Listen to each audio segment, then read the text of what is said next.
रात्रीची वेळ, शहरात शांतता पसरलेली आणि शहरातल्या एका बस स्टॉपवर एक महिला एकटीच उभी आहे.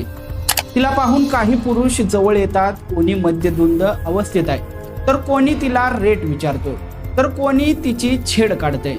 त्या पुरुषांना वाटतंय की ती एक सामान्य महिला आहे, पण त्यांना हे माहीत नाही की त्यांनी आयुष्यातील सर्वात मोठी चूक केली आहे. कारण ती महिला दुसरी तिसरी कोणी नसून साध्या कपड्यांमधील पोलीस आयुक्त बी सुमती या आहेत. नेमकी काय आहे ही घटना याचा सविस्तर आढावा आपण या व्हिडिओच्या माध्यमातून घेणार आहोत. नमस्कार, मी हुसेन नदाफ आणि तुम्ही पाहताय यस प्राईम न्यूज. व्हिडिओला सुरुवात करण्यापूर्वी तुम्ही आमच्या चॅनलवर नवीन असाल तर लगेचच यस प्राईम न्यूजला सबस्क्राईब करा आणि त्यानंतर बेल आयकॉन दाबायला मात्र विसरू नका. मित्रांनो, तेलंगणातील मलकायगिरीच्या पहिल्या पोलीस आयुक्त बी सुमती यांनी महिलांच्या सुरक्षिततेचं वास्तव जाणून घेण्यासाठी एक धाडसी पाऊल उचललं. मध्यरात्री 12:30 ते पहाटे 3:30 या 3 तासांच्या काळात त्यांनी कोणतीही सुरक्षा न घेता अंडरकव्हर ऑपरेशन केलं. सामान्य कपड्यात उभ्या असलेल्या सुमती यांच्याजवळ त्या 3 तासात तब्बल 40 पुरुष आले. धक्कादायक म्हणजे यात फक्त मद्यधुंद लोकच नव्हते, तर शिकलेले तरुण आणि विद्यार्थ्यांचाही समावेश होता. ज्या महिलेला ते त्रास देण्याचा प्रयत्न करत होते त्या एक वरिष्ठ IPS अधिकारी आहेत, याची साधी कल्पनाही त्यांना नव्हती. आता तुम्हाला वाटेल की पोलिसांनी या सर्वांना जेलमध्ये टाकलेलं असेल, तर नाहीये. सुमती यांनी एक वेगळीच दृष्टी दाखवली आहे.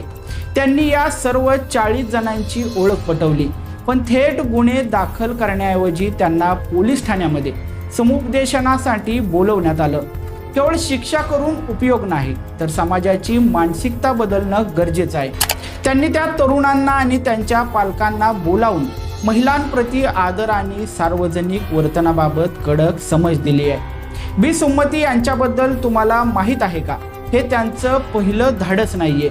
25 वर्षांपूर्वी जेव्हा त्या काजीपेठमध्ये DSP होत्या, तेव्हाही त्यांनी असंच ऑपरेशन केलेलं होतं. तेलंगणा कॅडरच्या या वरिष्ठ IPS अधिकाऱ्याने राज्य गुप्तचर विभागाचं प्रमुख पद देखील सांभाळलेलं आहे आणि त्या माओवादी आत्मसमर्पण मोहिमेतील त्यांच्या कामगिरीसाठी ओळखल्या जातात. इतकंच नाही तर पोलीस दलात AI तंत्रज्ञानाचा वापर करण्यातही त्यांचा मोठा वाटा आहे. सुमती यांच्या या प्रयोगामुळे एक प्रश्न पुन्हा समोर आलेला आहे. रात्रीच्या वेळी आपल्या शहरातील रस्ते खरोखरच महिलांसाठी सुरक्षित आहेत का? एका महिला पोलीस आयुक्ताला जर अशा अनुभवांना सामोरे जावं लागत असेल, तर सामान्य महिलांची काय अवस्था होत असेल?